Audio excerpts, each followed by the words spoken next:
Ladies and gentlemen, welcome to Kumbh Nagri Prayagraj.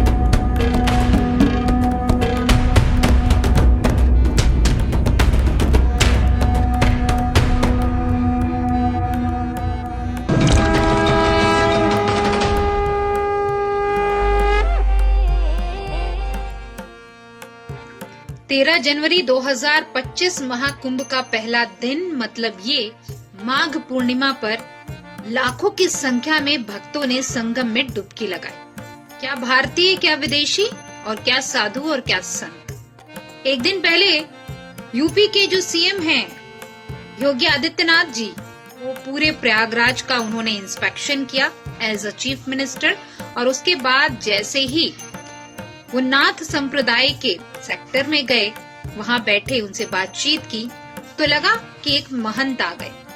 उन्होंने साधु संतों के साथ बातचीत की, उनके साथ उन्होंने भोजन ग्रहण किया, उनका सम्मान किया, और सारी सुरक्षा की जो बागडोर उन्होंने पूरे प्रशासन को सौंप रखी, उनसे भी बातचीत की। आप सभी को पता है कि प्रयागराज अभी एक अलग जिला के रूप में है, वहाँ पे डीएम भी हैं, एसपी भी हैं, और हजारों की संख्या में पुलिस प्रशासन है। चाहे ड्रोन की बात कर लें, चाहे आप जल के अंदर की बात कर लें, हर तरफ से चाक चौबंद व्यवस्था की गई है किसी भी अनहोनी से निपटने के लिए। प्रयागराज की धरती पर महाकुंभ का भी आयोजन होने जा रहा है,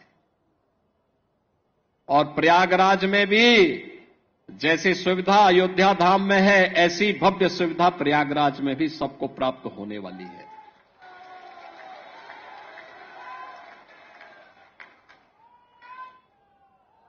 हम लोग कल ही वहां से आए हैं, पूरी व्यवस्था देख करके, अंतिम स्वरूप दे करके। और आप देखिए, कुंभ का मतलब, महाकुंभ का मतलब क्या होता है। देखिए, श्रद्धावान लभते ज्ञानम।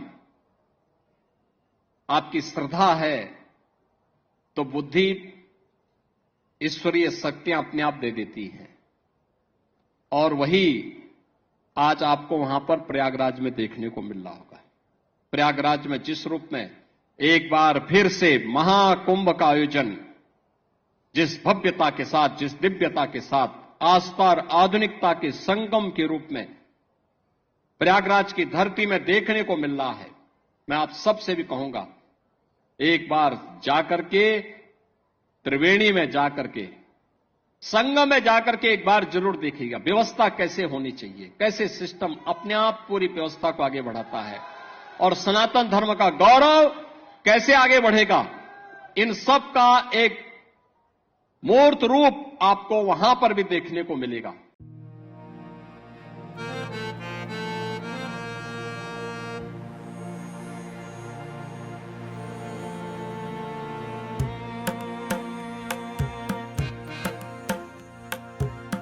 साधु संत अखाड़ों में और साथ ही साथ किन्नर अखाड़े, इन सभी की पेशवाई की गई, और गाजे बाजे के साथ आपने ये भी देखा कि भगवान भोलेनाथ के भक्त भस्म रमाए हुए साधु संत मुंडमाला धारण किए हुए किस प्रकार से प्रयागराज कुंभ में पधार रहे हैं। और वहां का जो दृश्य है बड़ा ही मनोरम है। अगर आप शाम को या रात में देखें तो पूरा लाइट से जगमगाता हुआ, और दिन में देखें तो लाखों की भीड़। तो आप क्या सोच रहे हैं?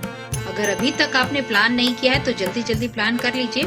13 से 26 फरवरी तक महाकुंभ का आगाज किया गया है, और यहाँ पर मैं आपको बता दूं, साधु संतों के आपको प्रवचन सुनने को मिलेंगे, साधु समागम होगा, और साथ ही साथ लोग अपने परिवार के साथ वहां पर जाकर गंगा मैया को नमन करेंगे, भगवान भोलेनाथ को प्रणाम करेंगे, और हमारे जो कथावाचक हैं उनसे कथाएं भी सुनेंगे। है। वैसे बागेश्वर धाम के धीरेन्द्र कृष्ण शास्त्री जी भी पहुंच चुके हैं और सभी का अपना अपना जो है पंडाल है और बढ़िया व्यवस्था की गई है, तो जाइएगा जरूर।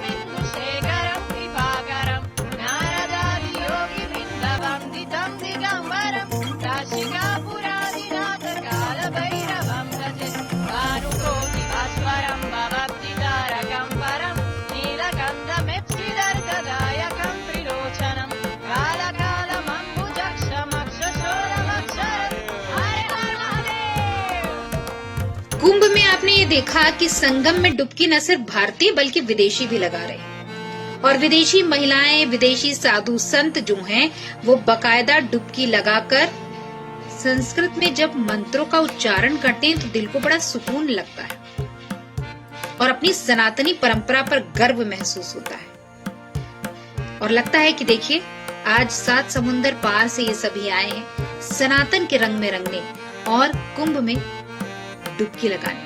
ये महाकुंभ है क्योंकि 144 साल के बाद ये महासंयोग बना है और स्वयं योगी आदित्यनाथ जी ने कहा है कि एक बार आकर देखिए तो सही, न यहाँ जात है न पात है और यहाँ पे सब सनातनी एक साथ है। फूलों की वर्षा हो रही है और सभी को निमंत्रण भेजा जा रहा है। स्वयं प्रधानमंत्री नरेंद्र मोदी जी को भी भेजा गया है और प्रधानमंत्री नरेंद्र मोदी जी ने विदेशों में सभी से अपील की है कि आइए कुंभ में आइए और आप आकर यहाँ के संस्कार संस्कृति से परिचित तो होइए।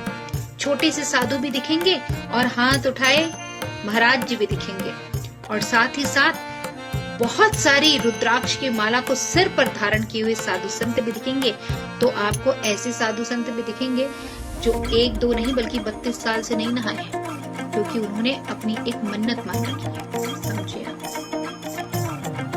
और दुनिया वालों, अगर आपको तुम्हें देखना है तो आओ कुंभ में देखो कहां जातिवाद है, कहां क्षेत्रवाद है, कहां मत और मजहब का भेदभाव है। केवल और केवल विदेशी जूठन खाने वाले लोग हमें बदनाम करने का काम करते हैं। और याद रखना, जब तक हम लोग इन लोगों के बहकावे में आते रहेंगे तब तक राष्ट्रीय एकता को ऐसी चोट पहुंचती रहेगी जो अतीत में पहुंची है। और हमेशा में इस बात को याद रखना का महाकुंभ इसका एक आयोजन बनने जा रहा है, चीर से जोड़ देगा, एकजुट होकर। मोदी जी के नेतृत्व में पिछले 10 वर्ष के अंदर भारत ने सर्वांगीण विकास की, विरासत और विकास की जिन नए प्रतिमान को स्थापित किया है उसको एक नई ऊंचाई प्रदान करने का एक सशक्त माध्यम है। राम राम राम राम राम।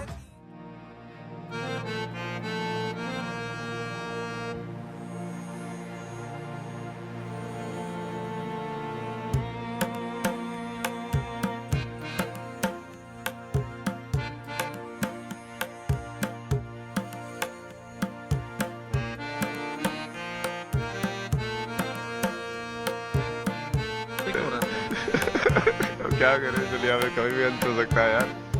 हंसते हंसते मरूंगा मैं। हंसते हंसते अभी भी अंत हो सकता है ना मौत का।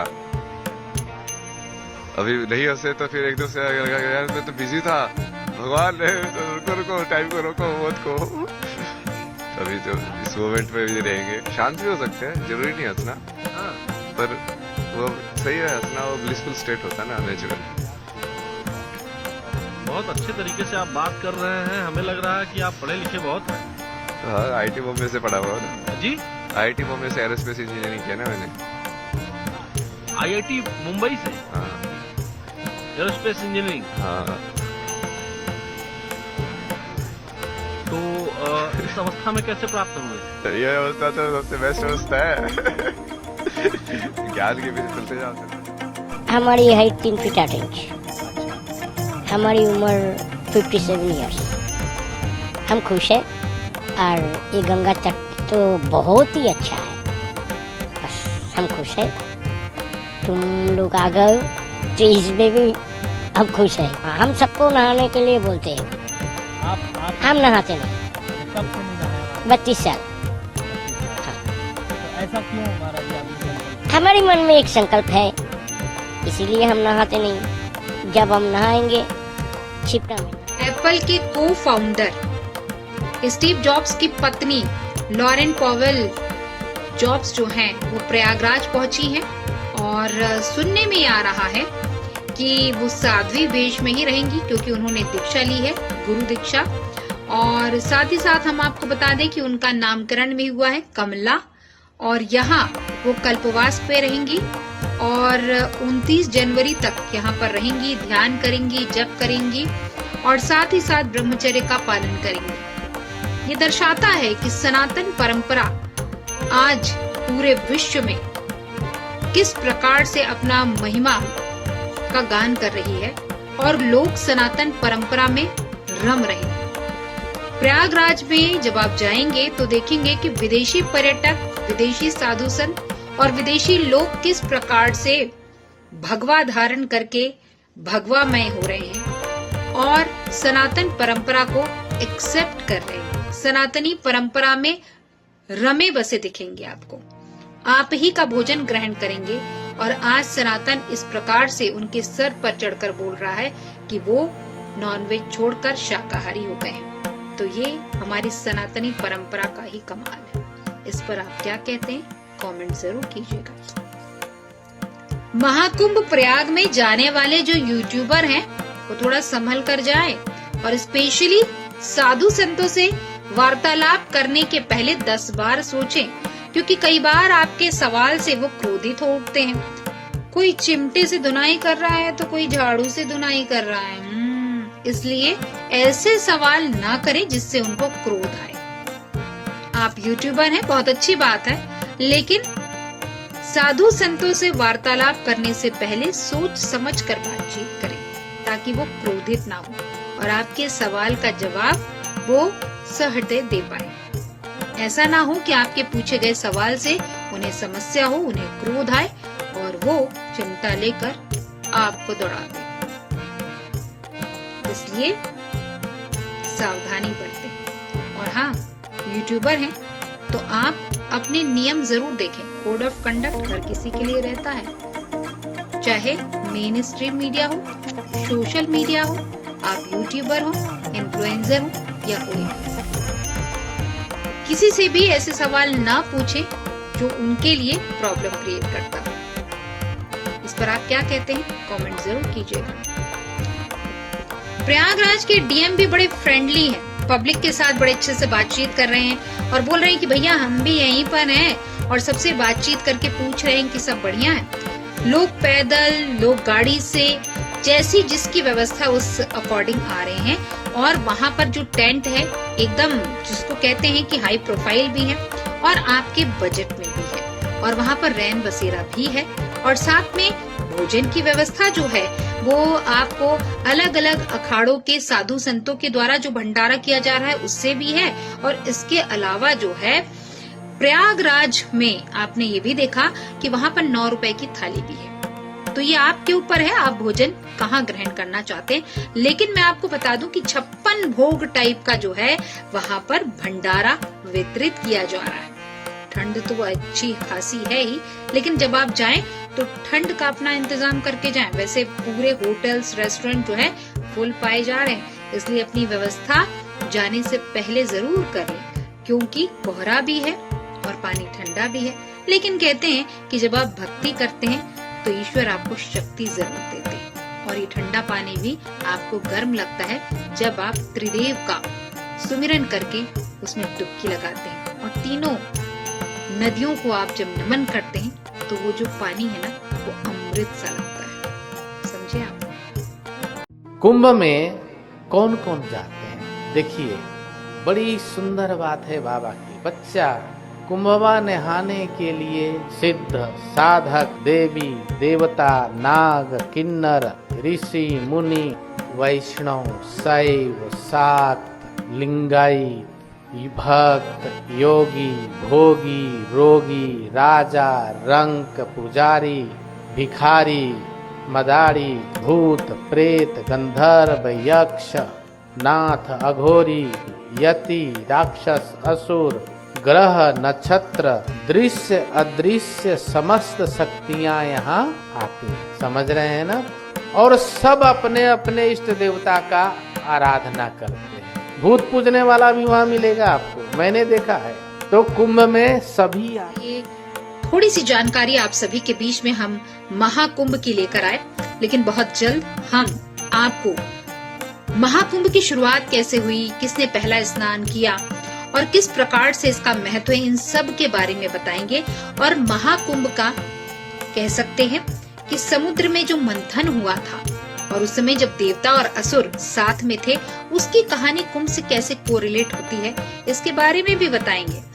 लेकिन अगर आपने अभी तक रेवा टीवी का यूट्यूब चैनल नहीं सब्सक्राइब किया है तो भैया जाइए, सब्सक्राइब कीजिए, लाइक शेयर कमेंट कीजिए और बेल आइकन दबाइए।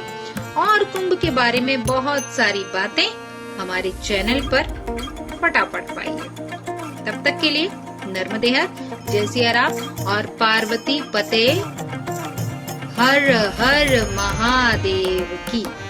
और अगर अभी तक आपने कुंभ जाने का प्लान नहीं बनाया तो भैया बना लीजिए, लेकिन याद रखिए कि जो विशेष तिथियां हैं, जब अमृत स्नान होगा उस दिन मत जाइए, क्योंकि लाखों की भीड़ नहीं बल्कि करोड़ों की भीड़ होगी। इसलिए अपना और अपने परिवार का ध्यान रखें और सारी व्यवस्था को देखते हुए महाकुंभ में स्नान करने जरूर जाएं। और साथ ही साथ हमारे सत्य सनातन को मजबूत करने में अपनी भूमिका भी निभाएं। जय श्री राम।